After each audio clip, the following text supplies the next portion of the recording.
ತಂದೆಯಾದ ದೇವರಿಗೆ ಸ್ತೋತ್ರವಾಗಲಿ. ಪ್ರಿಯ ದೇವಜನರೇ, ನಿಮ್ಮೆಲ್ಲರಿಗೂ ಯೇಸು ಕ್ರಿಸ್ತನ ಮಧುರವಾದ ನಾಮದಲ್ಲಿ ವಂದನೆ ಸಲ್ಲಿಸುತ್ತೇನೆ. ನಾವು ಈ ರೀತಿಯಾಗಿ ಮತ್ತೊಮ್ಮೆ ನಿಮ್ಮ ಮುಂದೆ ದೇವರ ವಾಕ್ಯವನ್ನು ಹೇಳಿಕೊಳ್ಳುವುದಕ್ಕಾಗಿ, ದೇವರು ಕೊಟ್ಟಂಥ ಕೃಪೆಗಾಗಿ ವಿಶೇಷವಾಗಿ ತಂದೆಯಾದ ದೇವರಿಗೆ ನಾನು ಸ್ತೋತ್ರ ಮಾಡುತ್ತೇನೆ. ಪ್ರಿಯರೇ, ನಾವು ವಾಕ್ಯವನ್ನು ಕೇಳುವ ಮುಂಚೆ ಪ್ರಾರ್ಥನೆ ಮಾಡಿಕೊಳ್ಳೋಣ. ನಮ್ಮನ್ನು ಬಹಳವಾಗಿ ಪ್ರೀತಿಸುವಂಥ ಸ್ವರ್ಗೀಯ ತಂದೆ, ನಾವು ನಿನಗೆ ಸ್ತೋತ್ರ ಮಾಡುತ್ತೇವೆ. ನೀ ನಮಗೆ ಕೊಟ್ಟಿರುವಂಥ ಈ ಒಂದು ಶ್ರೇಷ್ಠವಾದ ಗಳಿಗೆಗಾಗಿ ನಾವು ನಿನಗೆ ವಂದನೆ ಸಲ್ಲಿಸುತ್ತಾ ಸ್ತೋತ್ರವನ್ನು ಮಾಡುವವರಾಗಿದ್ದೇವೆ. ಕರ್ತನೆ, ಯೂಟ್ಯೂಬ್ ಚಾನಲ್ ನೋಡುವಂಥ ಪ್ರತಿಯೊಬ್ಬರನ್ನು ಆಶೀರ್ವದಿಸು, ಬಲಪಡಿಸು ದೇವರೇ. ಕರ್ತನೆ, ಅನೇಕ ಗುಡಾರ್ಥವನ್ನು ಮತ್ತು ವಾಕ್ಯದಲ್ಲಿರುವಂಥ ಮರ್ಮವನ್ನು ತಿಳ್ಕೊಳ್ಳುವಂಥ ಶಕ್ತಿಯನ್ನು ನೀ ನಮಗೆ ಒದಗಿಸಿಕೊಡಬೇಕಾಗಿ ನಾವು ಬೇಡಿಕೊಳ್ಳುತ್ತೇವೆ. ಕರ್ತನೆ, ನಿನ್ನಿಂದ ಆಗದಂಥ ಕಾರ್ಯಗಳು ಒಂದಿಲ್ಲ, ಅದಕ್ಕಾಗಿ ನಿನ್ನ ಸನ್ನಿಧಾನದಲ್ಲಿ ಅದ್ಭುತವಾಗಿ ಬಂದಿದ್ದೇವೆ. ವಾಕ್ಯವನ್ನು ಕೇಳುವಂಥ ಪ್ರತಿಯೊಬ್ಬರ ಮೇಲೆ ನಿನ್ನ ಅತ್ಯಧಿಕವಾದ ಆಶೀರ್ವಾದವನ್ನು, ಕೃಪೆಯನ್ನು ಸುರಿಸಿ ಬಲವನ್ನು ಅನುಗ್ರಹಿಸಬೇಕಾಗಿ ನಮ್ಮ ಕರ್ತನಾದ ಯೇಸುವಿನ ಹೆಸರಿನಲ್ಲಿ ಬೇಡಿ ಜೀವನ ಹೊಂದಿದ ನಮ್ಮ ತಂದೆಯೇ, ಆಮೇನ್. ಪ್ರಿಯರೇ, ನೀವೆಲ್ಲರೂ ಆರೋಗ್ಯವಾಗಿದ್ದೀರೆಂಬುದಾಗಿ ನಾನು ನಂಬುತ್ತೇನೆ. ದೇವರು ನಿಮ್ಮನ್ನು ಹೇರಳವಾಗಿ ಆಶೀರ್ವದಿಸಿ ಮತ್ತು ಬಲಪಡಿಸಿ ತನ್ನ ಮಹಾಕೃಪೆಯಲ್ಲಿ ನಿಮ್ಮನ್ನು ನಡೆಸುತ್ತಾನೆ. ನೀವು ದೇವರ ಸನ್ನಿಧಾನದಲ್ಲಿ ಯಾವಾಗಲೂ ನೀತಿವಂತರಾಗಿ, ಯಥಾರ್ಥವಂತರಾಗಿ, ಪರಿಶುದ್ಧರಾಗಿ ನೀವು ಕಾಣಿಸಿಕೊಳ್ಳಬೇಕಾಗಿ ನಾನು ನಿಮ್ಮನ್ನು ಬೇಡಿಕೊಳ್ಳುತ್ತೇನೆ. ದೇವರಿಂದ ಕರೆಯಲ್ಪಟ್ಟವರು ಮತ್ತು ದೇವರಿಂದ ನೇಮಿಸಲ್ಪಟ್ಟವರು ಮತ್ತು ದೇವರ ಮಾರ್ಗವನ್ನು ಹುಡುಕುವವರು ಮತ್ತು ದೇವರ ಬಳಿಗೆ ಬರುವವರು ಎಲ್ಲರನ್ನೂ ದೇವರು ತನ್ನ ಹಸ್ತಗಳಿಂದ ಕೈ ಹಿಡಿದು ಕರೆಯುವಾತನಾಗಿದ್ದಾನೆ. ಪ್ರಿಯ ದೇವಜನರೇ, ಮತ್ತು ನೀವು ಈ ರೀತಿಯಾಗಿ ದೇವರ ವಾಕ್ಯದಲ್ಲಿ ಬಲವಾಗಿ ನಿಲ್ಲಬೇಕು ಮತ್ತು ನೀವೆಲ್ಲರೂ ಆತನೊಂದಿಗೆ ಅನ್ಯೋನ್ಯವಾಗಿರಬೇಕೆಂಬುದು ನನ್ನ ಒಂದು ಪ್ರಾರ್ಥನೆ ಆಗಿದೆ ಮತ್ತು ದೇವರ ಒಂದು ಚಿತ್ತವಾಗಿದೆ. ಪ್ರಿಯರೇ, ಈ ಒಂದು ಸನ್ನಿಧಾನದಲ್ಲಿ ನಾವು ವಿಶೇಷವಾಗಿ ಈ ಯೂಟ್ಯೂಬ್ ಚಾನಲ್ನಲ್ಲಿ ಅನೇಕ ಗೂಢಾರ್ಥಗಳನ್ನು ಮತ್ತು ಮರ್ಮವನ್ನು ದೇವರು ಹೇಳುವಂಥ ಒಂದು ಅವಕಾಶವನ್ನು ನಮಗೆ ಒದಗಿಸಿಕೊಟ್ಟದಕ್ಕಾಗಿ ನಾನು ಕರ್ತನಿಗೆ ಸ್ತೋತ್ರ ಮಾಡುತ್ತೇನೆ. ಪ್ರಿಯ ದೇವಜನರೇ, ನಾವೆಲ್ಲರೂ ದೇವರ ಸನ್ನಿಧಾನದಲ್ಲಿ ಇದ್ದು ಮತ್ತು ಆತನ ಎಲ್ಲ ಕಾರ್ಯಗಳನ್ನು ಮತ್ತು ಆತನ ಚಿತ್ತವನ್ನು ತಿಳ್ಕೊಳ್ಳುವಾಗೆ ದೇವರು ನಮಗೆ ಅನೇಕವಾದ ವಿಧದಲ್ಲಿ ಸಹಾಯ ಮಾಡಲಿ ಎಂಬುದಾಗಿ ನಾನು ಬೇಡಿಕೊಳ್ತೇನೆ. ಮತ್ತು ನೀವು ತಪ್ಪದೆ ಯೂಟ್ಯೂಬ್ ಚಾನಲ್ ನೋಡ್ತಾ ಇರ್ರಿ ಮತ್ತು ಅನೇಕರಿಗೆ ನೀವು ಈ ಒಂದು ವಿಡಿಯೋವನ್ನು ಕಳಿಸ್ರಿ. ಅನೇಕರು ಈ ಒಂದು ವಿಡಿಯೋ ಮೂಲಕವಾಗಿ ಸತ್ಯ ಸಂಗತಿಗಳನ್ನು ತಿಳ್ಕೊಳ್ಳುವಂತೆ ದೇವರು ಸಹಾಯ ಮಾಡಲಿ. ಮತ್ತು ಹಾಗೆ ನಮ್ಮ ಚಾನಲನ್ನು ಸಬ್ಸ್ಕ್ರೈಬ್ ಮಾಡಿ ಮತ್ತು ಪಕ್ಕದಲ್ಲಿರುವಂಥ ಬೆಲ್ ಬಟನ್ ಐಕನ್ ಒತ್ತಿ ಮತ್ತು ಲೈಕ್ ಮಾಡಿ, ಶೇರ್ ಮಾಡಿ. ಹಾಗೆ ಮಾಡೋದ್ರಿಂದ ನಿಮಗೆ ದೇವರ ಆಶೀರ್ವಾದ ಹೊಂದಿಕೊಳ್ಳಿಕ್ಕೆ ನೀವು ಸಹಾಯವಾಗುತ್ತದೆ. ಪ್ರಿಯ ದೇವಜನರೇ, ಇವತ್ತು ನಾವು ಒಂದು ಸತ್ಯವನ್ನು, ಒಂದು ನಿಜವಾದ ಗೂಢಾರ್ಥವನ್ನು ನಾವು ತಿಳ್ಕೊಳ್ಳಿಕ್ಕೆ ದೇವರ ಸನ್ನಿಧಾನದಿಂದ ಕೂಡಿ ಬಂದಿದ್ದೇವೆ. ಅದೇನೆಂದರೆ, ನಿಮ್ಮೆಲ್ಲರ ಕೈಗಳಲ್ಲಿ ಸತ್ಯವೇದ ಇದೆ, ಅಂದರೆ ಬೈಬಲ್. ಕ್ರೈಸ್ತರ ಜೀವನದಲ್ಲಿ ಬೈಬಲ್ ಅನ್ನೋದು ಬಹಳ ಪ್ರಮುಖವಾದಂಥ ಒಂದು ಸ್ಥಾನಮಾನವಾಗಿದೆ ಮತ್ತು ಅದಿಲ್ಲದೆ ನಮಗೆ ಬೇರೆ ದಾರಿ ಯಾವುದೂ ಇಲ್ಲ. ದೇವರೊಂದಿಗೆ ಮಾತಾಡಬೇಕಂದ್ರೆ, ದೇವರೊಂದಿಗೆ ನಾವು ಅನ್ಯೋನ್ಯವಾಗಿರಬೇಕಂದ್ರೆ ಮತ್ತು ಆತ್ಮಿಕವಾಗಿ ಹೆಚ್ಚಾಗಿ ಬೆಳೀಬೇಕು, ದೇವರ ಕೃಪೆಯನ್ನು ಹೊಂದಿಕೊಳ್ಳಬೇಕಾದ್ರೆ ನಮಗೆ ಈ ಸತ್ಯವೇದ ಅನ್ನೋದು ಬಹಳ ಪ್ರಮುಖವಾದದ್ದು. ಈ ಸತ್ಯವೇದದಲ್ಲಿ ಅನೇಕರು ದೈವಜನರು, ಅನೇಕ ಪಂಡಿತರು, ಅನೇಕ ವಿದ್ವಾಂಸಕರು ಅನೇಕ ಸಂಗತಿಗಳು ನಿಮಗೆ ತಿಳಿಸಿರ್ಬೋದು. ಆದರೆ ಈ ಸತ್ಯವೇದವು ನಮಗೆ ಅರ್ಥವಾಗಲಿಕ್ಕೆ ಮುಖ್ಯವಾದ ಕಾರಣ ಏನಂದರೆ, ಅದು ನಮ್ಮದೇ ಆದಂಥ ಭಾಷೆಯಲ್ಲಿ ಬರೆಯಲ್ಪಟ್ಟಿರುತ್ತದೆ. ಒಂದು ವೇಳೆ ಕನ್ನಡ ಆಗಿರ್ಬೋದು, ತೆಲುಗು, ಇಂಗ್ಲೀಷ್, ನೂರಾರು ಭಾಷೆಗಳು ಈ ಭೂಮಿಯಲ್ಲಿದ್ದಾವೆ. ಆ ಭಾಷೆ ಮೂಲಕವಾಗಿ ಅವರಿಗೆ ಅರ್ಥವಾಗುತ್ತದೆ ಅಷ್ಟೇ. ಆದರೆ ಹೇಗೆ ಅರ್ಥವಾಗುತ್ತದೆ ಅಂದರೆ, ಅಲ್ಲಿ ಅಕ್ಷರಗಳು ಇರ್ತವೆ. ನಿಮ್ಮದೇ ಆದಂಥ ಭಾಷೆಯಲ್ಲಿ ಅಕ್ಷರಗಳು ಇರೋದ ಕಾರಣಕ್ಕಾಗಿ ಆ ಅಕ್ಷರಗಳು ನೀವು ಓದಬಹುದು ಮತ್ತು ಸುಲಭವಾಗಿ ಓದಲಿಕ್ಕೆ ನಿಮಗೆ ಸಹಾಯವಾಗುತ್ತದೆ. ಆದರೆ ಅದನ್ನು ಓದಬಹುದು, ಆದರೆ ಅದನ್ನು ಅರ್ಥ ಮಾಡಿಕೊಳ್ಳೋದು ತುಂಬ ಕಷ್ಟವಾಗುತ್ತದೆ. ಒಂದು ಉದಾಹರಣೆ ಹೇಳ್ತೇನೆ. ಇವತ್ತು ಮಕ್ಕಳು ಕಾಲೇಜಿಗೆ, ಸ್ಕೂಲಿಗೆ ಹೋಗ್ತಾ ಇರ್ಬೋದು. ಅವರಿಗೆಲ್ಲ ಬುಕ್ಗಳನ್ನು ಕೊಟ್ಟಿರ್ತಾರೆ. ಟೆಕ್ಸ್ಟ್ ಬುಕ್ ಆಗಿರ್ಬೋದು, ಬೇರೆ ಬೇರೆ ವಿಧವಾದ ಬುಕ್ಗಳು ಆಗಿರ್ಬೋದು ಕೊಟ್ಟಿರ್ತಾರೆ.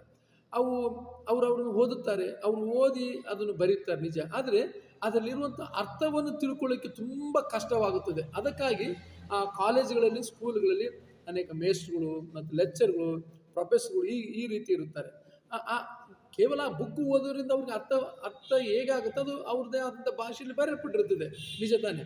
ಆದರೆ ಅದರ ಅಕ್ಷರದ ಹಿಂದ್ಗಡೆ ಇರುವಂಥ ಸತ್ಯ ಸಂಗತಿಗಳು, ಗೂಢಾರ್ಥಗಳು ಮತ್ತು ಅದರ ವಿಮರ್ಶೆಗಳು ಇವೆಲ್ಲ ತಿಳ್ಕೊಳ್ಬೇಕಾದ್ರೆ ಅವರು ಕಾಲೇಜುಗಳಿಗೆ, ಸ್ಕೂಲಿಗೆ ಹೋಗಲೇಬೇಕಾಗುತ್ತದೆ. ಸ್ತೋತ್ರ. ಅದು MBBS ಆಗಿರ್ಬೋದು ಮತ್ತು ಇಂಜಿನಿಯರ್ ಆಗಿರ್ಬೋದು, ಯಾವುದೇ ಸ್ಕೂಲ್ ಆಗಿರ್ಬೋದು, ಯಾವುದೇ ಒಂದು ಚಿಕ್ಕ ಪಾಠಶಾಲೆ ಆಗಿರ್ಬೋದು, ಅವುಗಳು ಕೇವಲ ಬುಕ್ಕು ಓದೋದ್ರಿಂದ ಅವ್ರಿಗೆ ಅರ್ಥವಾಗೋದಿಲ್ಲ. ಅದರ ವಿವರಣೆ, ಅದರ ಒಂದು ಸಂಪೂರ್ಣವಾದ ಮಾಹಿತಿ ಮತ್ತು ಅದರ ಹಿನ್ನೆಲೆ ಏನಿದೆ ಎಂಬ ವಿಷಯಗಳ ಬಗ್ಗೆ ಮಾತ್ರ ಹೇಳೋರಿದ್ದರೆ ಮಾತ್ರ ಅರ್ಥವಾಗುತ್ತೆ. ಹೇಳೋರಂದರೆ ಅದು ಸರಿಯಾದ ಪರಿಜ್ಞಾನ ಹೊಂದಿರಬೇಕು ಮತ್ತು ವಿದ್ಯಾವಂತರಾಗಿರಬೇಕು ಮತ್ತು ಸತ್ಯ ಸಂಗತಿಗಳನ್ನು ತಿಳ್ಕೊಳ್ಳುವಂಥ ಶಕ್ತಿ ಅವರಿಗೆ ಇರಬೇಕು. ಇದು ಬಹಳ ಅವಶ್ಯವಾದದ್ದು, ಹೌದಲ್ವಾ? ಹಾಗಾದರೆ ಈ ಒಂದು ಸತ್ಯವೇದ ಇದೆಯಲ್ಲ, ಇದು ಮನುಷ್ಯರ ಜ್ಞಾನದಿಂದ, ಮನುಷ್ಯರ ಬುದ್ಧಿಯಿಂದ, ಮನುಷ್ಯರ ಕಲ್ಪನೆಯಿಂದ, ಮನುಷ್ಯರ ಆಲೋಚನೆಯಿಂದ, ಮನುಷ್ಯರ ಸ್ವಕ್ರಿಯೆಗಳಿಂದ ಬರೆಯಲ್ಪಟ್ಟಂಥ ಸತ್ಯವೇದ ಅಲ್ಲ. ಇದು ಗ್ರಂಥವಲ್ಲ, ಇದು ದೇವರ ವಾಕ್ಯವಾಗಿದೆ, ಹೌದಲ್ವಾ? ಇದು ಮೂಲ ಭಾಷೆಯಲ್ಲಿ ನಾವು ಇಬ್ರು ಮತ್ತು ಗ್ರೀಕ್ನಲ್ಲಿ ಕಾಣುತ್ತೇವೆ. ಅದು ತದನಂತರ ಅನೇಕ ಭಾಷಾಂತರವಾಯಿತು. ಒಂದು ವೇಳೆ ನಮಗೆ ಇಬ್ಬರಲ್ಲೇ ಭಾಷೆಯಲ್ಲಿ ಇವತ್ತು ಆ ಸತ್ಯವೇದ ಇದ್ದಿದ್ದೇ ಆಗಿದೆ ನಮ್ಮ ಕೈಯಲ್ಲಿ, ಅದು ನಮ್ಗೆ ಅರ್ಥವಾಗೋದ್ರಲ್ಲಿ ಓದಲಿಕ್ಕೂ ಸಹ ಬರ್ತಾ ಇದ್ದಿಲ್ಲ.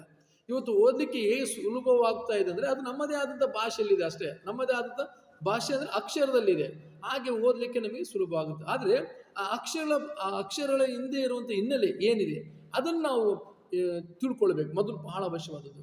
ಇವತ್ತು ಅನೇಕರು ಸತ್ಯವೇದ ಓದುತ್ತಾರೆ. ಕ್ರೈಸ್ತರಲ್ಲಿ ಅನೇಕರು ಸತ್ಯವೇದದಲ್ಲಿ ಕೀರ್ತನೆ ಭಾಗಗಳನ್ನು ಓದುತ್ತಾರೆ. ಹೆಚ್ಚಾಗಿ ನೀವು ನೋಡಿರ್ಬೋದು. ಯಾವ ಸಮಯದಲ್ಲಿ ತೆಗಿರಿ, ಅದು ಮುಂಜಾನೆ ಆಗಿರ್ಬೋದು, ಮಧ್ಯಾಹ್ನ ಆಗಿರ್ಬೋದು, ರಾತ್ರಿ ವೇಳೆಯಲ್ಲಿ ಯಾವ ಒಂದು ಸಮಯದಲ್ಲಿ ಅವ್ರು ಮುಖ್ಯವಾಗಿ ಓದೋದು ಕೀರ್ತನೆ.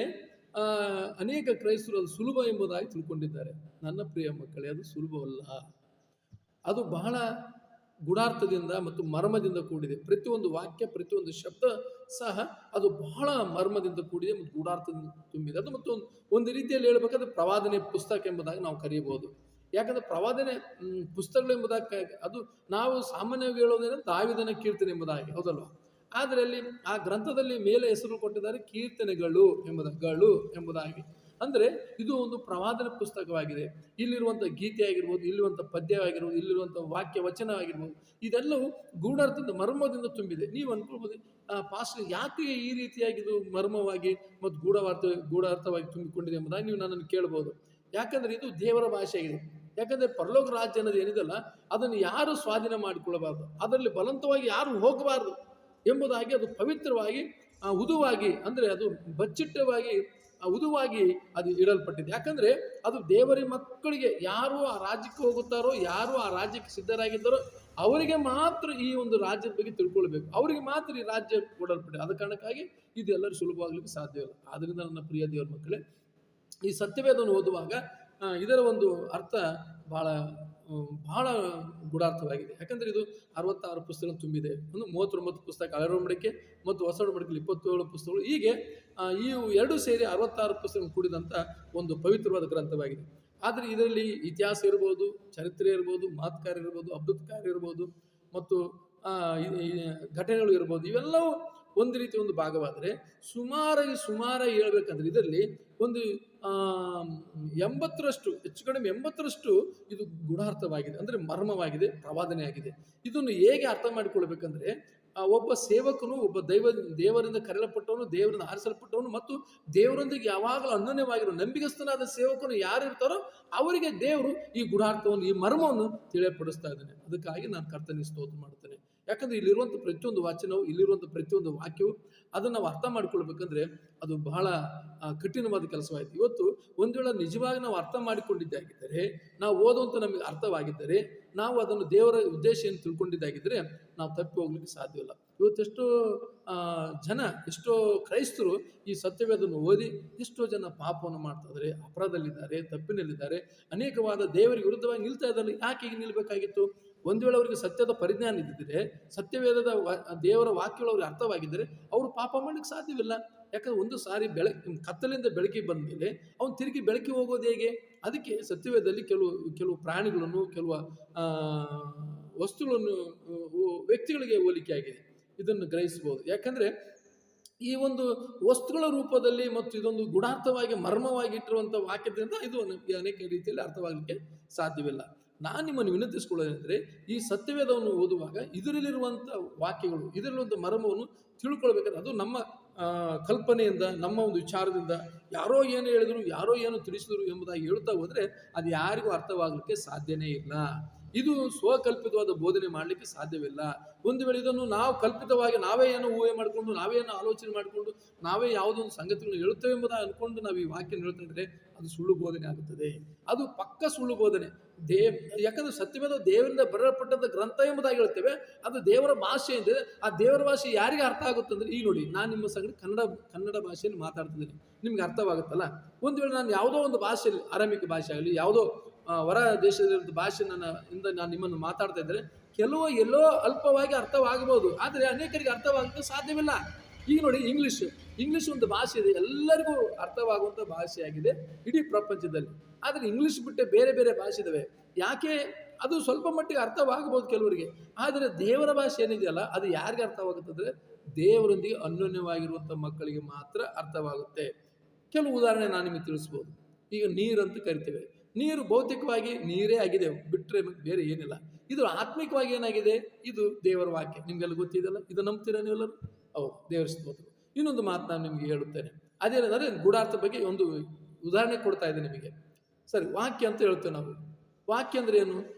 ವಾಕ್ಯ ಅಂದ್ರೆ ಕೆಲವರು ಬೇರೆ ಬೇರೆ ವಿಧವಾದಂಥ ಅರ್ಥವನ್ನು ಹೇಳ್ಬೋದು. ಪ್ರಿಯರೇ, ನೀವೇನು ಅರ್ಥ ಹೇಳಿದ್ರು ಸಹ ಅದು ಸ್ವಲ್ಪ ಮಟ್ಟಿಗೆ ಒಪ್ಪುವಂಥದ್ದು ಆಗಿರ್ಬೋದು ಹೊರತು ಅದು ಹೆಚ್ಚಿನ ರೀತಿಯಲ್ಲಿ ಒಪ್ಪಲಿಕ್ಕೆ ಸಾಧ್ಯನೇ ಇಲ್ಲ. ಯಾಕೆ ಈ ಮಾತು ನಾನು ತಿಳಿಸ್ತೇನೆ ಅಂದರೆ, ವಾಕ್ಯ ಎಂಬುದಾಗಿ ಕರಿತೇವೆ. ನಾನು ಹೇಳಿದೆ ನಿಮಗೆ ಈ ವಾಕ್ಯ ಎಂಬುದಾಗಿ. ವಾಕ್ಯ ಅಂದ್ರೆ ಏನು? ಸರಿ, ದೇವರ ವಾಕ್ಯ ಅಂದ್ರೆ ಏನು? ಕೆಲವರು ಬೇರೆ ಬೇರೆ ರೀತಿಯಂಥ ಉದಾಹರಣೆಯನ್ನು ತಿಳಿಸ್ಬೋದಲ್ಲ, ಬೇರೆ ಬೇರೆವಾದಂಥ ವಿವರಣೆ ಕೊಡ್ಬೋದು. ಆದರೆ ಅವು ನಾವು ಒಪ್ಪಲಿಕ್ಕೆ ಅದು ಸ್ವಲ್ಪ ಮಟ್ಟಿಗೆ ಸರಿ ಅನಿಸ್ಬೋದು, ಆದರೆ ಸಂಪೂರ್ಣ ಒಪ್ಪಲಿಕ್ಕೆ ಸಾಧ್ಯವಿಲ್ಲ. ದೇವರ ವಾಕ್ಯ ಅಂದ್ರೆ ಏನು? ನಾವು ಇದನ್ನು ನೀವು ಯೋಹಾನ ಸುವಾರ್ತೆ 1ನೇ ಅಧ್ಯಾಯ 1ರಿಂದ 5 ವಾಕ್ಯ ಓದಿದ್ರೆ ನಿಮ್ಗೆ ಅರ್ಥ ಆಗುತ್ತೆ. ವಾಕ್ಯ ಅಂದ್ರೆ ಒಬ್ಬ ವ್ಯಕ್ತಿಯನ್ನು ಹೋಲಿಸುತ್ತದೆ. ವಾಕ್ಯ ಎಂಬುದು ಹಾಕಿರೋದ್ರೆ ಒಬ್ಬ ವ್ಯಕ್ತಿ. ಆ ವ್ಯಕ್ತಿ ಯಾವ ವ್ಯಕ್ತಿ ಅಂದ್ರೆ ಸಾಮಾನ್ಯ ವ್ಯಕ್ತಿ ಅಲ್ಲ, ಆತನು ದೇವರ ಕಡೆಯಿಂದ ಬಂದ ಆತನು ಮತ್ತು ದೇವರ ಒಬ್ಬನೇ ಮಗನಾದಂತ ಯೇಸು ಕ್ರಿಸ್ತನ ವಿಷಯದಲ್ಲಿ ಹೇಳ್ತಾ ಇದೆ. ಅಲ್ಲಿ ಯೇಸು ಕ್ರಿಸ್ತನು ಎಂಬುದಾಗಿ ಯೋಹಾನ ಸುವಾರ್ತೆ 1ನೇ ಅಧ್ಯಾಯ 1ರಿಂದ 4, 5 ವಾಕ್ಯ ಓದುವಾಗ ಅಲ್ಲಿ ಯೇಸು ಕ್ರಿಸ್ತನು ಎಂಬುದಾಗಿ ಬರೆದೇ ಹೋಗಿದ್ದರೂ ಸಹ ಆ ವಾಕ್ಯ ಎಂಬುವನು ದೇವರ ಬಳಿಯಲ್ಲಿದ್ದನು. ಆತನು ಎಲ್ಲಿದ್ದನು? ದೇವರ ಬಳಿಯಲ್ಲಿದ್ದನು ಮತ್ತು ಆದಿಯಲ್ಲಿದ್ದನು. ಆತನು, ಆ ವಾಕ್ಯವು ದೇವರಾಗಿತ್ತು, ಆ ವಾಕ್ಯ ಎಂಬುದು ದೇವರ ಬಳಿಯಲ್ಲಿದ್ದನು. ಆತನ ಮೂಲಕ ಸಮಸ್ತ ಉಂಟಾಯಿತು. ಅಂದ್ರೆ ಇಲ್ಲಿ ವ್ಯಕ್ತಿ ಇದ್ದಾನೆ, ವಾಕ್ಯ ಎಂಬುದು ಒಂದು ವ್ಯಕ್ತಿ ಇದೆ ನಿಜ. ಆದ್ರೆ ಆ ವ್ಯಕ್ತಿ ಯಾರಾದ್ರೆ ಸಾಮಾನ್ಯ ವ್ಯಕ್ತಿ ಅಲ್ಲ, ಲೌಕಿಕವಾದ ಜೀವನ ಸಾಗಿಸಿದ ವ್ಯಕ್ತಿ ಅಲ್ಲ. ಆತನು ದೇವರ ಬಳಿಯಿಂದ ಬಂದಂತನು, ದೇವರಿಂದಲೇ ಹೊರಡಾತನು, ದೇವರೇ ಕಳಿಸಲ್ಪಟ್ಟಂತ ವ್ಯಕ್ತಿ. ಆತನು ನಿಮ್ಮೆಲ್ಲ ರಕ್ಷಕನಾದ ಯೇಸು ಕ್ರಿಸ್ತನ ಬಗ್ಗೆ ಬರೆಯಲ್ಪಟ್ಟಿದೆ. ಇದು ಒಂಥರ ಗೂಢಾರ್ಥ. ಈಗ ನಿಮ್ಗೆ ಸ್ವಲ್ಪ ಮಟ್ಟಿಗೆ ಅರ್ಥ ಆಯ್ತು ಎಂಬುದನ್ನು ಅನ್ಕೊಳ್ತೇನೆ. ಅಂದ್ರೆ ವಾಕ್ಯ ಎಂಬುದು ಏನು ಹೇಳಿದೆ? ವಾಕ್ಯ ಅಂದ್ರೆ ಒಬ್ಬ ವ್ಯಕ್ತಿ ಅಂದ್ರೆ ಸಾಮಾನ್ಯ ವ್ಯಕ್ತಿಗಳು ನಾವು ನೀವು ಹೋಲಿಕೆ ಮಾಡುವಂಥದ್ದಲ್ಲ ಅದು ವಿಚಾರ. ಅಲ್ಲಿ ವ್ಯಕ್ತಿ ಅಂದ್ರೆ ಅದು ದೇವರ ವ್ಯಕ್ತಿ. ಆತನು ದೇವರಿಂದ ಕಳಿಸಲ್ಪಟ್ಟಂತ. ಅನೇಕರು ಸತ್ಯವೇದದಲ್ಲಿ ಹಿಂದಿನ ಚರಿತ್ರೆಯಲ್ಲಿ 39 ಗ್ರಂಥಗಳನ್ನು ನೀವು ಅಧ್ಯಾಯಗಳನ್ನು ಓದ್ತಾ ಹೋದ್ರೆ ದೇವರ ಉದ್ದೇಶವನ್ನು, ದೇವರ ಚಿತ್ತವನ್ನು ಅನುಸರಿಸದೇ ಇರುವಂತವರು ಯಾರೂ ಆತನ ಚಿತ್ತವನ್ನು ನೆರವೇರಿಸಿಲ್ಲ. ಅಲ್ಲಿ ಯಾಜಕರಾಗಿರ್ಬೋದು, ಮತ್ತು ಮಹಾಯಾಜಕರಾಗಿರ್ಬೋದು, ಪ್ರವಾದಿಗಳಾಗಿರ್ಬೋದು, ನ್ಯಾಯಸ್ಥಾಪಕರಾಗಿರ್ಬೋದು, ಅರಸರಾಗಿರ್ಬೋದು, ಎಲ್ಲರೂ ಸಹ ದೇವರ ಚಿತ್ತವನ್ನು ನೆರವೇರಿಸಲಿಕ್ಕೆ ಬಂದರೂ ಸಹ ಅಲ್ಲಿರುವಂತ ಕ್ರೈಸ್ತರು ಇವರನ್ನು ಸಂಪೂರ್ಣವಾಗಿ, ಅಂದ್ರೆ ಇಸ್ರಾಯೇಲರ ಜನಾಂಗ ಇವರನ್ನು ಕೊಲ್ಲಲ್ಪಡ್ತು. ಅವ್ರು ಯಾವ ರೀತಿಯಾಗಿ ಬೋಧನೆ ಮಾಡಿದ್ರು ಸಹ, ಯಾವ ರೀತಿಯಾಗಿ ಅವರು ಹೇಳಿದ್ರು ಸಹ ಅವರು ತಿರಸ್ಕರಿಸಿದರು. ಹೌದಲ್ವಾ? ಅಂದ್ರೆ ನಾನು ಹೇಳುತ್ತ ವಿಚಾರ ಏನಂದ್ರೆ, ಇದನ್ನು ನೀವು ಸರಿಯಾಗಿ ಅರ್ಥ ಮಾಡಿಕೊಳ್ಳ್ರಿ. ಇಲ್ಲಿ ದೇವರ ವಾಕ್ಯ ಅಂದ್ರೆ ದೇವರ ಮಗನ ವಿಷಯದಲ್ಲಿ, ಅಂದ್ರೆ ದೇವರ ಮಗನಂದ್ರೆ ಇದು ದೇವರ ವಾಕ್ಯ, ದೇವರ ಮಗನ ವಿಷಯದಲ್ಲಿ ಬರಲ್ಪಟ್ಟಿದೆ. ಸತ್ಯವೇದ ಅನ್ನೋದು ಏನಿದೆಯಲ್ಲ ಅದು ಸಂಪೂರ್ಣವಾಗಿ ಮಗನ ವಿಚಾರದಲ್ಲಿ ಬರಲ್ಪಟ್ಟಿದೆ. ನಿಮಗೆ ರಕ್ಷಕನಾದಂತ, ಅಂದ್ರೆ ನಮಗೆ ಬೆಳಕು ತೋರಿಸುವಂತ. ಇಲ್ಲಿ ನೋಡ್ತೀವಿ ಇನ್ನೊಂದು ಗುಡಾರ್ಥ ಏನಂದ್ರೆ ಬೆಳಕು ಅಂತ ಕರಿತೀವಲ್ಲ ಎಲ್ಲರೂ. ಬೆಳಕು ಅಂದ್ರೆ ಏನು? ಅದು ಒಬ್ಬ ವ್ಯಕ್ತಿ ಅಂತ ತೋರಿಸೋದು. ಬೆಳಕಂದ್ರೆ ಭೌತಿಕವಾಗಿ ಏನ್ ತಿಳ್ಕೊಂಡ್ರಿ ನೀವು? ಲೈಟು ಯಾವುದೋ ಅದು ಇದು ಏನು ತಿಳ್ಕೊಂಡಿರಬಹುದಲ್ಲ, ಅದು ಭೌತಿಕವಾದ ವಿಚಾರ. ನಾನು ಆತ್ಮಿಕವಾದ ವಿಚಾರವನ್ನು ಹೇಳ್ತಾ ಇದ್ದೀನಿ ನಿಮಗೆ. ಆತ್ಮಿಕವಾಗಿ ಬೆಳಕಂದ್ರೆ ಒಬ್ಬ ವ್ಯಕ್ತಿ, ವಾಕ್ಯ ಅಂದ್ರೆ ಒಬ್ಬ ವ್ಯಕ್ತಿ. ಇಲ್ಲಿ ನೀವು ಲೋಕಕ್ಕೆ ಬೆಳಕಾಗಿದ್ದೀರಿ ಅಂದ್ರೆ, ನೀವು ಲೋಕಕ್ಕೆ ಬೆಳಕಾಗಿದ್ದೀರಿ ಅಂದ್ರೆ ಅರ್ಥ, ಅದ್ರ ಹಿಂದಿನ ಅರ್ಥ ಏನು ಹೇಳಿ? ಅಂದ್ರೆ ನೀವು ಬೆಳಕಾಗಿದ್ದೀರ, ಒಬ್ಬ ಬೆಳಕಂತ ಒಬ್ಬ ವ್ಯಕ್ತಿ ಇದ್ದಾನೆ. ಆತನು ಸಾಮಾನ್ಯದ ವ್ಯಕ್ತಿ ಅಲ್ಲ, ನಿಮ್ಮೆಲ್ಲ ರಕ್ಷಕನಾಗಿದ್ದಾನೆ, ನಿಮ್ಮೆಲ್ಲರ ಕರ್ತ ಆಗಿದ್ದಾನೆ, ಮತ್ತು ಕತ್ತಲಿಂದ ಬೆಳಕೆ ತರುವಂತ ಒಬ್ಬ ವ್ಯಕ್ತಿ ಆತನು ಯೇಸು ಕ್ರಿಸ್ತನಾಗಿದ್ದಾನೆ. ಹೌದಲ್ಲ? ಹಾಗಾದ್ರೆ ಯೇಸು ಕ್ರಿಸ್ತನನ್ನು ನೀವು ಹೊಂದಿದ್ದೀರಿ, ನಂಬಿದ್ದೀರಿ ಅಂದ್ರೆ ಅರ್ಥ ಏನು ಗೊತ್ತಾ? ಇದ್ರ ಗುಡಾರ್ಥ ಏನು ಗೊತ್ತಾ? ನಂಬಿದ್ದೀರಿ, ದೇವ್ರು ನಂಬಿದ್ದೀರಾ? ಇಷ್ಟೋ ನಾನು ನಂಬಿದ್ದೇನೆ ಅಂತ. ನಂಬಿದನದಲ್ಲ, ಅದು ನಾಲ್ಗಿಂದ ಏನ್ ಬೇಕಾದ್ರೆ ಹೇಳ್ಬೋದು. ನಂಬಿದ್ದೇನೆ ಅನ್ಲಿಕ್ಕೆ ನಾನು ದೇವರ ಚಿತ್ತದಿಂದ ನಡೀತಾ ಇದ್ದೇನೆ ಅಂದ್ರೆ ಯೇಸು ಕ್ರಿಸ್ತ ನಾನು ಸ್ವೀಕರಿಸಿದ್ದೇನೆ. ಯೇಸು ಕ್ರಿಸ್ತನ ಸ್ವಭಾವವನ್ನು, ಯೇಸು ಕ್ರಿಸ್ತನ ಒಂದು ಸಾರೂಪ್ಯವನ್ನು, ಯೇಸು ಕ್ರಿಸ್ತನ ಗುಣಗಳನ್ನು, ಯೇಸು ಕ್ರಿಸ್ತನ ಒಂದು ಎಲ್ಲಾ ಕ್ರಿಯೆಗಳನ್ನು ನಾನು ಪಡ್ಕೊಂಡವನಾಗಿದ್ದೇನೆ, ಮತ್ತು ಆ ವಾಕ್ಯ ನಾನು ಜೀವಿಸ್ತಾ ಇದ್ದೇನೆ ಎಂಬುದನ್ನು ಇಲ್ಲಿ ತಿಳಿಸಲ್ಪಡ್ತಾ ಇದೆ. ಹೌದಲ್ಲ? ಹಾಗಾದ್ರೆ ನೀವು ಯೇಸು ಕ್ರಿಸ್ತನ ನಿಮ್ಮ ಹೃದಯದಲ್ಲಿ ಹೊಂದಿದ್ದೇ ಆಗಿದ್ದರೆ, ಯೇಸು ಕ್ರಿಸ್ತನ ಆತನ ಆತನ ಸ್ವಭಾವ, ಆತನ ಎಲ್ಲ ಗುಣಗಳನ್ನು, ಸಾರೂಪ್ಯವನ್ನು, ಆತನ ಒಂದು ರೂಪವನ್ನು ನೀವು ಪಡ್ಕೊಂಡಿದ್ದಾಗಿದ್ರೆ ಯಾಕೆ ತಪ್ಪಿ ಹೋಗ್ತೀರಿ? ಯಾಕೆ ಬಿದ್ದು ಹೋಗ್ತೀರಿ? ಆತನೊಂದಿಗೆ ಜೀವಿಸ್ಬೇಕಲ್ವೇ? ಆತನೊಂದಿಗೆ ನಾವು ನಡೆಯಬೇಕಲ್ವೇ? ಆದ್ದರಿಂದ ನನ್ನ ಪ್ರಿಯ ದೇವರ ಮಕ್ಕಳೇ, ನಾನು ನಿಮ್ಮನ್ನು ಕೇಳಿಕೊಳ್ಳೋದೇನೆಂದರೆ, ನಾನು ಹೇಳುವಂಥ ವಿಚಾರ ಒಂದೇ ಸಾರಿ ನಿಮ್ಗೆ ಅರ್ಥವಾಗೋದಿಲ್ಲ. ನನ್ನ ಚಾನಲನ್ನು ಯಾವಾಗಲೂ ನೋಡ್ತಾ ಇರಿ. ನನ್ನ ಚಾನಲನ್ನು ಯಾವಾಗ ನೀವು ಅದನ್ನು ಫಾಲೋ ಮಾಡಿ, ನಾನು ಏನು ವಿಚಾರ ಹೇಳ್ತಾ ಇದ್ದೇನೆ, ನಾನು ಯಾವುದ್ರ ಬಗ್ಗೆ ಮಾತಾಡ್ತಿದ್ದೇನೆ ನಿಮ್ಗೆ ಅರ್ಥ ಆಗುತ್ತೆ. ಇಲ್ಲವಾದರೂ ಏನು ಅರ್ಥವಾಗೋದಿಲ್ಲ. ಇದು ಖಂಡಿತ. ಅಂದರೆ ಈ ಸತ್ಯವೇದ ಗ್ರಂಥ ಏನಿದೆಯಲ್ಲ, ಇದರಲ್ಲಿರುವಂಥ ಒಂದೊಂದು ಪದ, ಒಂದೊಂದು ಶಬ್ದ, ಒಂದೊಂದು ಅಕ್ಷರಗಳು ಒಂದೊಂದು ಗುಣಾರ್ಥವನ್ನು ತಿಳಿಯಪಡಿಸ್ತಾ ಇದೆ. ಯಾಕಂದ್ರೆ ಸತ್ಯವೇದ ಓದುವಾಗ ನಾವು ಸಾಮಾನ್ಯವಾಗಿ ಅದು ನಮ್ಮ ಒಂದು ಭೌತಿಕವಾಗಿ ಓದ್ತೇವೆ, ಬೆಳಗ್ಗೆ ಎದ್ದ ಮೇಲೆ ಸಾಯಂಕಾಲ ಹೀಗೆ. ಆದರೆ ಆ ಪವಿತ್ರವಾದ ಗ್ರಂಥವು ಬಹಳ ಬಲಿಷ್ಠವಾಗಿದೆ. ಅದು ನಾವು ಜ್ಞಾನದಿಂದ, ನಮ್ಮ ಒಂದು ಸ್ವಭಾವದಿಂದ ನಾವು ಹೇಳಿಕೊಡೋದಲ್ಲ. ಅದು ದೇವರ ವಾಕ್ಯಾನುಸಾರವಾಗಿ ನಡೀತಾ ಇದ್ರೆ, ದೇವರ ವಾಕ್ಯ ನೋಡ್ತೇವೆ 2ನೇ ಯೋಹಾನ ಪತ್ರಿಕೆಯಲ್ಲಿ 6ನೇ ವಾಕ್ಯದಲ್ಲಿ. ಪ್ರೀತಿ ಅಂದರೆ ಏನು? ಅದು ಭೌತಿಕವಾದಂತಲ್ಲ, ಅದು ಶಾರೀರಿಕ ಸಂಬಂಧಪಟ್ಟಲ್ಲ. ಪ್ರೀತಿ ಅಂದರೆ ದೇವರ ವಾಕ್ಯವನ್ನು ಪ್ರೀತಿಸಿ ಆತನ ಆಜ್ಞೆಗಳ ಪ್ರಕಾರವಾಗಿ ನಡೀತೇವೆ. ನಾವು ದೇವರ ವಾಕ್ಯಾನುಸಾರವಾಗಿ ದೇವರ ಮಗನಾದ ಯೇಸು ಕ್ರಿಸ್ತನ ವಾಕ್ಯವನ್ನು ಸ್ವೀಕರಿಸಿ, ಯೇಸು ಕ್ರಿಸ್ತನಾಗಿ ಯಾವ ರೀತಿಯಲ್ಲಿ ಆತನು ದೇವರ ಚಿತ್ತವನ್ನು, ತಂದೆಯ ಚಿತ್ತವನ್ನು ನೆರವೇರಿಸಿದ್ರೋ, ಇವತ್ತು ಮಕ್ಕಳಾದಂಥ ನಾವು ಆತನ ಚಿತ್ತವನ್ನು ನೆರವೇರಿಸಬೇಕಾಗಿದೆ. ಇದು ಗೂಢಾರ್ಥ. ಅದಕ್ಕಾಗಿ ಈ ಬೈಬಲನ್ನು ಓದುವಾಗ ಸತ್ಯವೇದ ಇದು ಬಹಳ ಓದಂಥ ಅನೇಕರದ್ದು ಸುಲಭವಾಗಿದೆ ಓದಲಿಕ್ಕೆ. ಓದಲಿಕ್ಕೆ ಅಂದರೆ ಅದು ನಿಮ್ಮ ಭಾಷೆಯಲ್ಲಿ ಬರೆಯಲ್ಪಟ್ಟಿದೆ. ಆದರೆ ಆ ಒಂದು ಸತ್ಯವೇದದಲ್ಲಿ ಅಂತ ಹಿಂದಗಡೆ ಇರೋ ಹಿನ್ನೆಲೆ ಅದು ಬಹಳ ಪವಿತ್ರವಾದದ್ದು, ಬಹಳ ಪರಿಶುದ್ಧವಾದಂಥ ಗ್ರಂಥವಾಗಿದೆ. ಇದರಲ್ಲಿ ಜೀವ ಇದೆ, ಇದರಲ್ಲಿ ರಕ್ಷಣೆ ಇದೆ, ಇದರಲ್ಲಿ ಬೆಳಕಿದೆ, ಇದರಲ್ಲಿ ಆಶೀರ್ವಾದ ನಾವು ಕಾಣುತ್ತೇವೆ. ಅದನ್ನು ಓದೋ ರೀತಿಯಲ್ಲಿ ಓದಿ ಮತ್ತು ತಿಳ್ಕೊಳ್ಳೋ ರೀತಿಯಲ್ಲಿ ತಿಳ್ಕೊಂಡು ಮತ್ತು ನಡೆಯುವ ರೀತಿಯಲ್ಲಿ ನಡೆದರೆ ಮಾತ್ರ ದೇವರ ಆಶೀರ್ವಾದ ನಿಮ್ಮ ಕುಟುಂಬದಲ್ಲಿ, ನಿಮ್ಮ ವ್ಯಕ್ತಿಯ ಜೀವಿತದಲ್ಲಿ ಇರಲಿಕ್ಕೆ ಸಾಧ್ಯವಾಗಿದೆ. ಅದ ಕಾರಣಕ್ಕಾಗಿ ಈ ಒಂದು ಮುಂಬರುವ ದಿನಗಳಲ್ಲೆಲ್ಲ ಒಂದೊಂದು ಗುಣಾರ್ಥಗಳನ್ನು ಏನೇನು ಬರೆಯಲ್ಪಟ್ಟಿದೆ, ಆದಿಯಿಂದ ಇರ್ಬೋದು, ಪ್ರಕಟಣೆ ಗ್ರಂಥದಲ್ಲಿ ಇರ್ಬೋದು, ಎಲ್ಲ ಚರಿತ್ರೆ ಪುಸ್ತಕಗಳು ಏನೇನು ವಿಷಯ ಬರೆಯಲ್ಪಟ್ಟಿಲ್ಲ ಅದು ನಾನು ನಿಮ್ಗೆ ಖಂಡಿತವಾಗಿ ಪೂರ್ಣ ವಿವರಣೆಯಾಗಿ ವಾಕ್ಯಪೂರ್ವಕವಾಗಿ ನಾನು ತಿಳಿಸ್ಲಿಕ್ಕೆ ಇಷ್ಟಪಡುತ್ತೇನೆ. ನನ್ನ ಪ್ರಿಯ ದೇವರ ಮಕ್ಕಳೇ, ಇನ್ನೊಂದು ಚಿಕ್ಕ ವಿಷಯ ಹೇಳ್ತೇನೆ. ನಿಮಗೆಲ್ಲ ವಿಷಯಗಳ ಬಗ್ಗೆ ಕನ್ನಡ, ಇಂಗ್ಲೀಷು, ಆಮೇಲೆ ಸಮಾಜ, ವಿಜ್ಞಾನ ಅಂತ ಅನೇಕ ಸ್ಕೂಲಿಗೆ ಹೋಗುವಂಥ ಮಕ್ಕಳಿಗೆ ಪುಸ್ತಕಗಳು ಇರ್ಬೋದು, ಕಾಲೇಜಿಗೆ ಹೋಗುವಂಥ ಮಕ್ಕಳಿಗೂ ಕೂಡ ಬುಕ್ಗಳು ಇರ್ಬೋದು. ಆದರೆ ವಿಶೇಷವಾಗಿ ವಿಜ್ಞಾನ ಓದುವಂಥ ಮಕ್ಕಳಿಗೆ ಒಂದು ಏನದು ಭೌತಶಾಸ್ತ್ರ, ಜೀವಶಾಸ್ತ್ರ ಮತ್ತು ರಾಸಾಯನಿಕ ಶಾಸ್ತ್ರ ಎಂಬುದಾಗಿರುತ್ತವೆ. ಇದನ್ನು ಇಂಗ್ಲೀಷ್ನಲ್ಲಿ ಬಯಾಲಜಿ, ಕೆಮಿಸ್ಟ್ರಿ ಮತ್ತು ಫಿಸಿಕ್ಸ್ ಎಂಬುದಾಗಿ. ವಿಶೇಷವಾಗಿ ಈ ಫಿಸಿಕ್ಸ್ ಇದೆ ನೋಡ್ರಿ, ಫಿಸಿಕ್ಸು ಅಂದರೆ ಭೌತ ವಿಜ್ಞಾನ ಇದೆ, ಇದು ಬಹಳ ಅರ್ಥವಾಗಿ ತುಂಬ ಕಷ್ಟ. ಯಾಕಂದರೆ ಇಲ್ಲಿರುವಂಥ ವಿಚಾರವನ್ನು ನಾವು ಈ ಏನು ಭೌತಶಾಸ್ತ್ರ ನಮ್ಗೆ ಅರ್ಥ ಆಗಬೇಕಂದ್ರೆ ವಿಶೇಷವಾಗಿ ಏನಂದರೆ ಅಲ್ಲಿರುವಂಥ ಕೆಲವು ಕಾನ್ಸೆಪ್ಟ್ಗಳಿರ್ಬೋದು, ಕೆಲವು ಫಾರ್ಮುಲಾ ಇರ್ಬೋದು, ಇವುಗಳನ್ನು ಅರ್ಥ ಮಾಡಿಕೊಂಡ್ರೆ ಮಾತ್ರ ಆ ಪುಸ್ತಕ, ಆ ಒಂದು ವಿಷಯ ಅರ್ಥವಾಗುತ್ತೆ. ಇಲ್ಲವಾದ್ರೆ ಏನು ಅರ್ಥವಾಗುವುದಿಲ್ಲ. ಈ ಗಣಿತ ಇದೆ ನೋಡಿ, ಗಣಿತದಲ್ಲಿ ನಂಬರ್ಸ್, ಆ ಸಂಖ್ಯೆಗಳು, ಒಂದೊಳ್ಳೆ ಮಗ್ಗಿಗೆ ಟೇಬಲ್ಸ್ಗಳು ಇವೆಲ್ಲ ಬಂದರೆ ಮಾತ್ರ ಗಣಿತ ಬರುತ್ತೆ, ಇಲ್ಲದ ಬರೋದು. ಅದು ಮತ್ತು ಅದಕ್ಕೂ ಫಾರ್ಮುಲಾ ಇದಾವೆ, ಹಾಗಿದ್ರೆ ಮಾತ್ರ ಈಜಿ ಆಗುತ್ತೆ, ಇಲ್ಲವಾದ್ರೆ ಕಠಿಣವಾಗುತ್ತೆ, ಭಾಳ ಕಠಿಣವಾಗುತ್ತೆ. ಹಾಗೆ ಫಿಸಿಕ್ಸನ್ನು ನಾವು ಅರ್ಥ ಮಾಡ್ಕೊಳ್ಬೇಕಂದ್ರೆ ಅದರ ಕಾನ್ಸೆಪ್ಟ್ಗಳು, ಫಾರ್ಮುಲಾಗಳು, ಥಿಯರಿಗಳು ಏನೇನು ಇರ್ತವೆ ಅದನ್ನೆಲ್ಲ ಅರ್ಥ ಮಾಡ್ಕೊಂಡ್ರೆ ಮಾತ್ರ ಆ ವಿಷಯ ಅರ್ಥ ಆಗುತ್ತೆ. ಸತ್ಯವೇದವು ಹಾಗೆ ಈ ಪ್ರಪಂಚದಲ್ಲಿ ಎಲ್ಲರ ಕೈಯಲ್ಲಿರುವಂಥ ಈ ಸತ್ಯವೇದವು ಇದು ಅರ್ಥವಾಗಬೇಕಂದ್ರೆ ಅಷ್ಟು ಸುಲಭವಲ್ಲ ಪ್ರಿಯರೇ. ಇದು ಏನು ಅರ್ಥ ಆಗುತ್ತೆ ಅಂದರೆ ನಮ್ಮ ಭಾಷೆಯಲ್ಲಿ ಬರೆಯಲ್ಪಟ್ಟಿದೆ, ನಾವು ಓದಲಿಕ್ಕೆ ಸಾಧ್ಯ ಅಷ್ಟೇ. ಆದರೆ ಹಿಂದಿರುವಂಥ ವಿಷಯವನ್ನು ತಿಳ್ಕೊಳ್ಬೇಕಂದ್ರೆ ಇದನ್ನು ನಿಮ್ಮ ಕೈಯಲ್ಲಿರುವಂಥ ಪವಿತ್ರ ಗ್ರಂಥವನ್ನು ನೀವು ಪ್ರೀತಿಸಬೇಕಾದ್ರೆ, ಈ ವಾಕ್ಯ ಪ್ರಕಾರ ನಡಿಬೇಕಾದ್ರೆ ಖಂಡಿತ ಇದನ್ನು ಆತ್ಮಿಕವಾಗಿ ಮತ್ತು ಇದು ದೇವರಿಂದ ಬರೆಯಲ್ಪಟ್ಟಿದೆ, ಇದು ದೈವ ಪ್ರೇರೇಪಣೆಯಾಗಿದೆ, ಇದು ದೇವರ ಭಾಷೆಯಾಗಿದೆ. ಯಾಕಂದ್ರೆ ಪ್ರವಾದಿಗಳ ಮೂಲಕವಾಗಿ ಆತನು ಮಾತಾಡಿದ್ದಾನೆ, ಯಾಜಕರ ಮೂಲಕವಾಗಿ ಆತನು ಮಾತಾಡಿದ್ದಾನೆ, ಅರಸುಗಳ ಮೂಲಕವಾಗಿ ಆತನು ಮಾತಾಡಿದ್ದಾನೆ. ಈ ಎಲ್ಲ ಸಂಗತಿಗಳನ್ನು ನಾವು ಮುಂಬರುವ ದಿನದಲ್ಲಿ ವಿವರಣೆಯಾಗಿ ತಿಳ್ಕೊಳ್ಳೋಣ. ಅದಕ್ಕಾಗಿ ನೀವು ದಯವಿಟ್ಟು ನನ್ನ ಒಂದು ಯೂಟ್ಯೂಬ್ ಚಾನಲ್ಲು ನೀವು ಇತರಿಗೆ ಪರಿಚಯ ಮಾಡಿ, ಮತ್ತು ನಿಮ್ದು ಏನು ಅನುಮಾನ ಇದ್ದರೆ, ನಿಮ್ಗೆ ಏನಾರ ಸಂಶಯ ಇದ್ದರೆ, ನಿಮ್ಗೇನಾರ ಅರ್ಥವಾಗದೆ ಇದರಲ್ಲಿ ವಿವರವಾಗಿ ಕೊಡಲಿಕ್ಕೆ ಅಸಾಧ್ಯವಾಗಿದ್ದಿರ್ಬೋದು, ಆದರೆ ನಾನು ನಮಗೆ ಖಂಡಿತವಾಗಿ ನೀವು ಕಾಂಟ್ಯಾಕ್ಟ್ ಮಾಡಿ ನಾನು ಪೂರ್ಣವಾಗಿ ನಿಮಗೆ ವಿವರವಾಗಿ ತಿಳಿಸುತ್ತೇನೆ. ಯಾಕಂದ್ರೆ ನನ್ನ ಉದ್ದೇಶ ಏನಂದರೆ, ನನ್ನ ಮುಖ್ಯವಾದ ಗುರಿ ಏನಂದರೆ ನಿಮ್ಮನ್ನು ದೇವರ ಬಳಿಗೆ ಬಿಟ್ಟು ದೇವರ ಸಂಗಡ ಅನ್ಯೋನ್ಯವಾಗಿರಲಿಕ್ಕೆ ಮತ್ತು ಆತನ ಸಂಗಡ ನೀವು ಯಾವಾಗ ಜೀವಿಸಲಿಕ್ಕೆ ದೇವರ ಒಂದು ಚಿತ್ತವಾಗಿದೆ. ಅದಕ್ಕಾಗಿ ನಾನು ಪ್ರಯತ್ನ ಮಾಡುತ್ತೇನೆ. ಅದಕ್ಕಾಗಿ ದಯವಿಟ್ಟು ದೇವ ವಾಕ್ಯವನ್ನು ಓದುವಾಗ ಅದನ್ನು ನಿಮಗೆ ಅರ್ಥವಾಗದಿರೋ ವಿಷಯಗಳ ಬಗ್ಗೆ ನಾನು ಮುಂಬರುವ ವಿಡಿಯೋದಲ್ಲಿ ತಿಳಿಸುತ್ತೇನೆ. ದಯವಿಟ್ಟು ಫಾಲೋ ಮಾಡಿ ಮತ್ತು ಸಬ್ಸ್ಕ್ರೈಬ್ ಮಾಡಿ. ದೇವರ ಮನೆ ಹೇಳುವಾಗ ಆಶೀರ್ವದಿಸಿ ಪ್ರಾರ್ಥನೆ ಮಾಡಿಕೊಳ್ಳೋಣ. ನಮ್ಮನ್ನು ಬಹಳವಾಗಿ ಪ್ರೀತಿಸುವಂಥ ಸ್ವರ್ಗೀಯ ತಂದೆ ನಿನಗೆ ಸ್ತೋತ್ರವಾಗಲಿ. ಒಂದು ಚಿಕ್ಕ ಸಮಯದಲ್ಲಿ ಕರ್ತನೇ ಈ ಬೈಬಲ್ ಸತ್ಯವೇದದ ಬಗ್ಗೆ ಕ್ಲುಪ್ತವಾಗಿ ಮಾತಾಡೋದಕ್ಕೆ ಕೊಡೋದಕ್ಕಾಗಿ ಸ್ತೋತ್ರ. ಮತ್ತು ಈ ವಾಕ್ಯವನ್ನು ಮತ್ತು ಈ ವಿಡಿಯೋವನ್ನು ನೋಡುವಂಥ ಪ್ರತಿಯೊಬ್ಬರನ್ನು ನೀನು ಆಶೀರ್ವದಿಸು, ಬಲಪಡಿಸು, ನಿನ್ನ ಮಹಿಮೆದು ತುಂಬಿಸಪ್ಪ. ಸ್ತೋತ್ರವಾಗಲಿ. ನಿನ್ನ ಅಸಾಧ್ಯವಾದ ಒಂದಿಲ್ಲ. ಮುಂಬರುವ ದಿನಗಳಲ್ಲಿ ನಮ್ಮ ನೇರಳಗ ಆಶ್ರಯಿಸು. ಮತ್ತು ವಿಡಿಯೋ ನೋಡ್ತಿರುವಂಥ ಯಾರಿಗೆ ಕಷ್ಟ, ನಷ್ಟ, ತಾಪತ್ರೆ, ಸಾಲ, ಸಂಕಟ, ಚಿಂತೆಗಳು, ಬಾಧೆಗಳು, ಕಣ್ಣೀರು, ವೇದನೆ ಇರೋದಾದ್ರೆ ಯೇಸು ನಾಮದಲ್ಲಿ, ಯೇಸುವಿನ ಹೆಸರನ್ನು ಬಿಡುಗಡೆ ಮಾಡ್ತೇನೆ. ಸಂಪೂರ್ಣ ಆಶೀರ್ವಾದ, ಸಂಪೂರ್ಣ ಬಲ ತುಂಬಿಸಿ ಮಹಿಮೆ ನಡೆಸಬೇಕಾಗಿ ನಮ್ಮ ಕರ್ತನು, ಒಡೆಯನು, ರಕ್ಷಣೆ ಆಗುತ್ತೆ ಯೇಸುವಿನ ನಾಮದಲ್ಲಿ, ಯೇಸುವಿನಲ್ಲಿ ಬೇಡಿ ಜೀವನೊಂದು ನಮ್ಮ ತಂದೆಯೇ, ಆಮೇನ್. ಪ್ರಿಯ ದೇವಜನರೇ, ಖಂಡಿತವಾಗಿ ನಮ್ಮೊಂದು ಯೂಟ್ಯೂಬ್ ಚಾನಲ್ ನೋಡ್ತಾ ಇರಿ. ಮತ್ತು ಮುಂಬರುವ ದಿನ ಅನೇಕ ಗೂಢಾರ್ಥಗಳನ್ನು, ಮರ್ಮವನ್ನು, ಸತ್ಯವೇದದ ವಿಷಯಗಳನ್ನು ತಿಳಿಸುತ್ತೇನೆ. ನೀವು ಸುಲಭವಾಗಿ ದೇವರೊಂದಿಗೆ ಇರಲಿಕ್ಕೂ ಮತ್ತು ನಿಮ್ಮ ಜೀವಿತವನ್ನು ಬದಲಾಯಿಸಿಕೊಳ್ಳಕ್ಕೂ, ದೇವ ಸಂಗಡ ಯಾವಾಗ ನಮ್ಮ ಸೃಷ್ಟಿ ಮಾಡಿದಂಥ, ನಮ್ಮ ಉಂಟು ಮಾಡಿದಂಥ ದೇವರೊಂದಿಗೆ ಸದಾಕಾಲ ಜೀವಿಸಲಿಕ್ಕೆ ದೇವರ ನಿಮ್ಮೆಲ್ಲರಿಗೂ ಸಹಾಯ ಮಾಡಲಿ.